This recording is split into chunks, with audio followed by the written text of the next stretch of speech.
บอนสถานที่นี่เนาะผู้ใดตอนนี้ผู้ใดมีความวุ่นวายแน่ผู้ใดมีความวุ่นวายแน่ใครมีความวุ่นวายกระวนกระวายใจก็ให้มาบอนนี่ผู้ใดมีความคัดของคัดสนกืนบ่เข้าค่ายบ่ออกหรือว่าแก้บ่ตกก็ให้มาบอนนี่เนาะพากันมาบอนนี่ว่ามื้อนี้ตอนนี้เฮายังวุ่นวายอยู่นี่กระทึกคือโคมกันอยู่นี่บ่พอเพียงกันนี่มาสงบจิตสงบใจมาพร้อมเพียงกันให้หายความคัดสนความคัดของอ่าบอนนี่จุดที่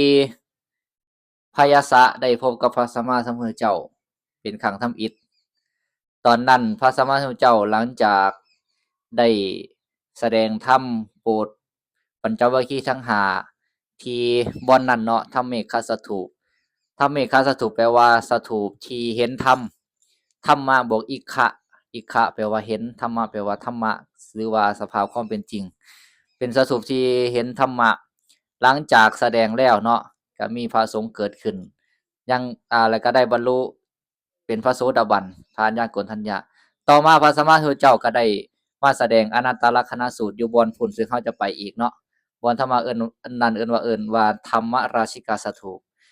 ก็เป็นเหตุเป็นปัจจัยให้พระอรหันต์เกิดขึ้นในโลกนี่6องค์รวมพระสัมมาสัมพุทธเจ้าเนาะปัญจวัคคีย์ทั้งห้าพระสัมมาสัมพุทธเจ้า1เป็น6บอนนั้นหลังจากนั้นแล้วการต่อมา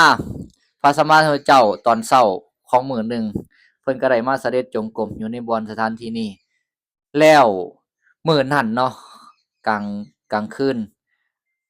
พยาสะตอนนั้นก็เป็นยศกุลบุตรเป็นลูกของผู้ใดของนางสุชาดาของนางสุชาดาแล้วก็เศรษฐีเมืองพาราณสียศนี่มีปราสาท3ฤดูเด้ก็แสดงว่าเป็นลูกมหาเศรษฐีเนาะนางสุชาดานี่ก็ร่ำรวยแล้วก็เศรษฐีลูกเศรษฐีเมืองพาราณสีนี่ก็ร่ำรวยพ่อแม่ให้อยู่ปราสาท3ฤดูมีลูกชายผู้เดียวดูแลประคบประหงมอย่างดี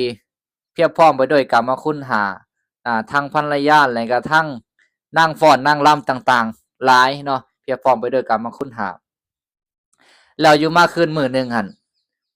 หลังจากยาสากุลบุตรนี่ลับไปพวกนางฟ้อนนางรำกับป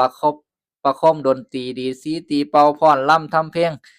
ก็เมื่อยแล้วก็พากันลับไปคือกันแต่ว่าแสงประทีปอยู่ในห้องก็ยังใต้อยู่ลับไปด้วยความขาดสติเนาะก็บางคนก็อ่าสายพิณสายหยังพวกพิณพวกหยังก็อยู่ในขี้แห้อยู่ในคออยู่ในหยังพวกเครื่องประคับประคมดนตรีก็เนาะระเนระนาดกันหั่นนะผมหยุ่งผมหยองน้ำลายไหลยาสากลบุตรตื่นมาในตอนดึก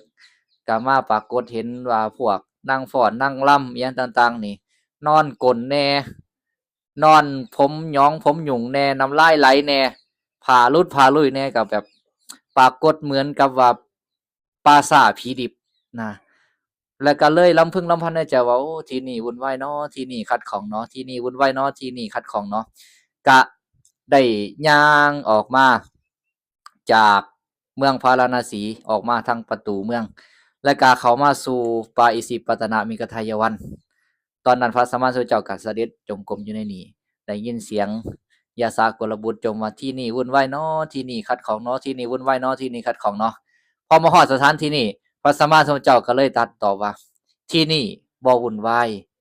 ที่นี่บ่ขัดข้องอ่าที่นี่บ่วุ่นวายที่นี่บ่ขัดข้อง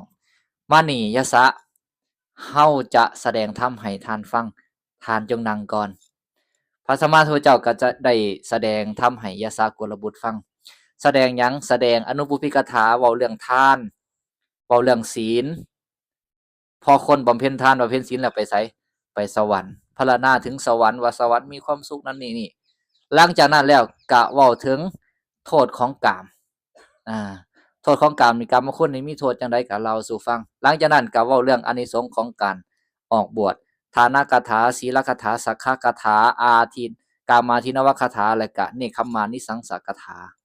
หลังจากจบลงไปก็ได้แสดงอริยสัจสี่ทุกข์สมุทัยนิโรธมรรค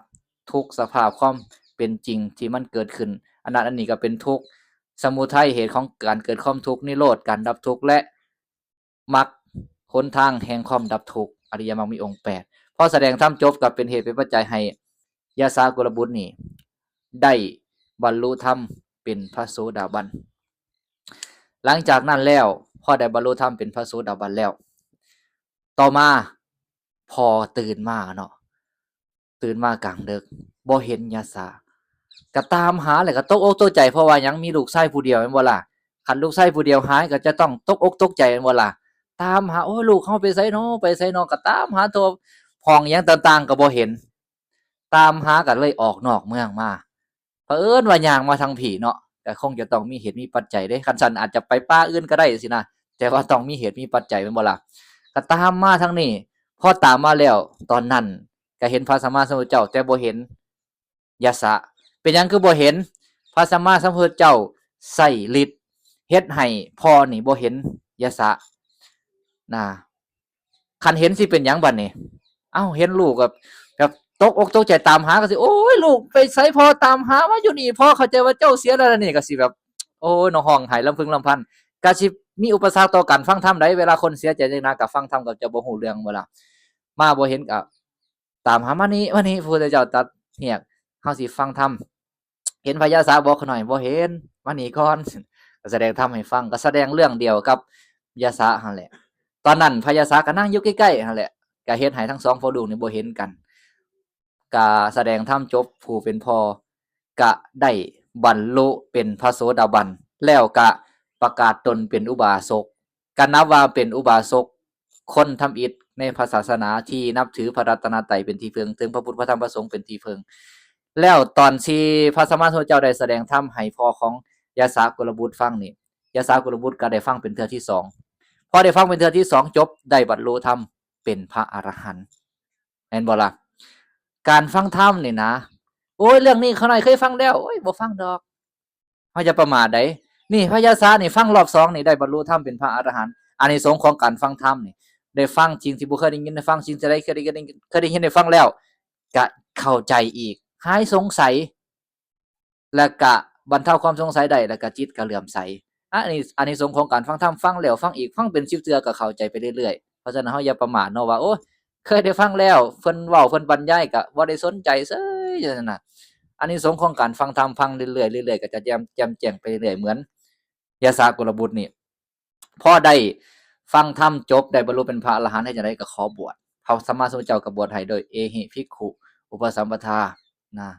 ว่าท่านเธอจงเป็นภิกขุท่านจงเป็นภิกขุมาเถิดธรรมที่เฮาตัดดีแล้วท่านจงประพฤติพรหมจรรย์เถิดอันนี้ในกรณีที่ตัดแก่ผู้ที่ได้สำเร็จเป็นพระอรหันต์แล้วขอบวชถ้าในกรณีผู้บ่ได้สำเร็จเป็นพระอรหันต์แล้วขอบวชว่าท่านจงเป็นภิกขุมาเถิดธรรมอันเฮากล่าวดีแล้วท่านจงประพฤติพรหมจรรย์เพื่อกระทำที่สุดโดยชอบเถิดแต่ว่านี่คันได้บรรลุแล้วเพิ่นจะบ่มีคำว่าเพื่อกระทำที่สุดโดยชอบเถิดหลังจากนั้นก็ตอนนั้นก็มีพระอรหันต์เกิดขึ้นในโลกเท่าใด7องค์เลยเนาะรวมถึงพระสัมมาสัมพุทธเจ้านะการต่อมาอีกสหายของพญาสะอยู่ในเมืองพาราณสีนี่มี4องค์เนาะพระพระสุภาหุพระปุณณสิพระขวัมปติพระกิมพิละ4องค์อันนี้เป็นกลุ่มแรกเนาะกลุ่มทำอิฐจะมีทั้งหมดอยู่สหายของเพิ่น54แต่ว่ากลุ่มทำอิฐที่อยู่ในเมืองพาราณสีนี่มี4ได้ทราบข่าวว่ายะสากุลบุตรนี่ออกบวชก็เลยตามออกบวชนำต่อมาได้ฟังธรรมจากพระสัมมาสัมพุทธเจ้าก็ได้บรรลุเป็นพระอรหันต์อีกแล้วอีกสหายทั้ง50ซึ่งอยู่ในชนบทก็ได้ทราบข่าวว่ากลุ่มสหายนี่ออกบวชพระยะสะออกบวชก็ได้ตามมาออกบวชอีกพระสัมมาสัมพุทธเจ้าก็แสดงธรรมให้ฟังก็ได้บรรลุเป็นพระอรหันต์รวมแล้วสหายของพญาสานี่มี54รวมถึงพญาสานี่เป็น55แล้วตอนนั้นพระอรหันต์ในโลกเกิดขึ้น61องค์เนาะที่จำพรรษาอยู่ที่ป่าอิสิปตนมิกทายวันเป็นพรรษาทำอิฐรวมถึงพระสัมมาสัมพุทธเจ้าเป็น61พอออกพรรษามาพระสัมมาสัมพุทธเจ้าก็ได้ทรงภิกขุทั้ง60องค์นี่ไปประกาศพระศาสนาบอกว่าจรัตถะภิกขเวจาริกังพหุสนะหิตายะพหุสนะสุขายะโลกัมโลปานุกัมปายะหิตายะอัฏฐายะสุขายะเทวมนุสานังเทเสถะภิกขเวธัมมังอาทิกัลยานังมัชเชกัลยานังปริโยสานะกัลยานังภิกขุทั้งหลายท่านทั้งหลายจงจา หลีกไปเพื่อประโยชน์แก่ชนหมู่มากเพื่อเกื้อกูลแก่ชาวโลกท่านทั้งหลายจงแสดงธรรมเพื่อประโยชน์แก่ชาวโลกเทวดาและมนุษย์ทั้งหลายท่านทั้งหลายจงแสดงธรรมอันมีความงามในเบื้องต้นท่ามกลางและที่สุดท่านทั้งหลายจงอย่าไปทางเดียวกัน2ทานนะจงแยกกันไปผู้ละทานคันไปทางเดียวกัน2ทานผู้หนึ่งแสดงธรรมผู้หนึ่งก็นั่งอยู่ก็บ่ได้เกิดประโยชน์หยังเพราะฉะนั้นไปผู้ละองค์กันบ่ล่ะก็แสดงธรรมเต็มที่เผยแผ่พระศาสนาเต็มที่ส่วนเพิ่นจะเสด็จไปอุรุเวลาเสนานิคมไปโปรดไผอุรุเวลาเสนานิคมสดิน3พี่น้องอุรุเวลากัสสปะนันทิกัสสปะขยะกัสสปะสดิน3พี่น้องนี่ก็เป็นชาวเมืองนี่เด้พาราณสีนี่สดิน3พี่น้องเนี่ยนะที่นี่เว้าถึงอดีตชาติจักเล็กจักน้อยเนาะพญาสะนี่อดีตชาตินี่เคยเกิดร่วมกันกับสหายของเพิ่นทั้ง14นั่นรวมแล้วทั้งพญาสะก็เป็น55ใน55คนนี่ก็เกิดเป็นสหายร่วมกันทุกภพทุกชาตินี่เฮาชาติก่อนนี่ก็เกิดได้ร่วมกันนี่มาบำเพ็ญบุญนำกันนี่นะเพิ่นเกิดร่วมกันเพิ่นบำเพ็ญบุญบำเพ็ญกุศลเฮ็ดจังได๋อยู่ในชาตินึงนี่ซอยกันไปเผาศพคนบ่มีญาติคนบ่มีญาติตายไปก็จะบ่มีผู้เผาน่ะก็ทิ่มแล้วนี่ระนาดบ่มีญาติทั้ง55คนนี่พากันซอยกันไปเผาศพบ่มีญาติก็ซอยกันเผาแล้วยาสานี่ก็ได้อันมันตัวหนึงมันมีอันศพของแม่ม่านเนาะก็ได้เอาไม้นี่เคี่ยพลิกไปพลิกมาเพื่อให้มันไหม้เนาะในช่วงไฟไหม้น่ะบางเทื่อหนังมันหลุดลุ่ยมันก็จะเป็นกระดับกระดางแม่นบ่ล่ะเหมือนงัวดางอะนะแล้วก็เลยได้อสุภสัญญาว่าโอ้ร่างกายสังขารของเขานี่บ่เที่ยงเนาะเต็มไปด้วยของบูดของเน่าบ่จบบ่งามก็ได้อันอสุภสัญญาก็เจริญอสุภสัญญาถึงความบ่สวยงดสดงดงามของร่างกายหลังจากนั้นก็กลับมาสู่บ้านสู่เรือนก็มาเล่าสู่พ่อแม่ฟังสู่เมียฟังก็ทั้งคนเหล่านั้นก็ได้เจริญอสุภสัญญาก็ถือว่าอสุภสัญญาก็เกิดขึ้นในใจแล้วก็สืบต่อเนื่องมาจนได้มาบรรลุธรรมนี่ก็ต่อนอเนื่องมาเลยเนาะเอาที่นี่บัดที่นี่พอย้อนกลับไปอีกเนาะพอเพิ่นได้บรรลุธรรมแล้วเฮ็ดจั่งใดบัดนี้อันพ่อของเพิ่นก็ได้ประกาศตนเป็นอุบาสกแล้วก็ได้นิมนต์พระพุทธเจ้าและก็พญาสะนี่กลับไปฉันภัตตาหารอยู่เรือน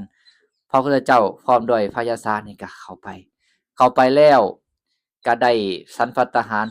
แล้วก็ได้แสดงธรรมพอแสดงธรรมก็อนุปวิกถาหารและก็อริยสัจ4เนี่ยแสดงธรรมจบนางสุชาดาซึ่งเป็นแม่ของพญาสะและก็พร้อมด้วยอดีตเมียของเพิ่นก็ได้บรรลุธรรมเป็นพระโสดาบันและก็ประกาศตนเป็นอุบาสิกาที่นับถือพระรัตนตรัยเป็นคนทำอิฐในพระพุทธศาสนาที่จริงก็บรรลุธรรม2คนแต่ว่าแม่ของพญาสะนี่บรรลุก่อนแล้วก็ต่อมาก็เมียของเพิ่นก็บรรลุทีหลังนะก็ไล่เลี่ยกันหั่นแหละแต่เนื่องจากว่าเป็นหยังคือยกย่องว่านางสุชาดานี่บรรลุเป็นอุบาสิกาคนทำอิฐเพราะว่าเอา1มาก็เป็นญาอายุหลายกว่าแล้วก็ตามความปรารถนามาเนาะก็บรรลุก่อนก็ได้เป็นอุบาสิกาคนทำอิฐในพระพุทธศาสนาที่นับถือพระรัตนตรัยเป็นที่เพิงเป็นสรณะเนาะแล้วก็ตั้งความปรารถนาไว้ตั้งแต่อดีตชาติกับบำเพ็ญบุญกุศลได้มาก็ได้มาตำแหน่งนี้เนาะ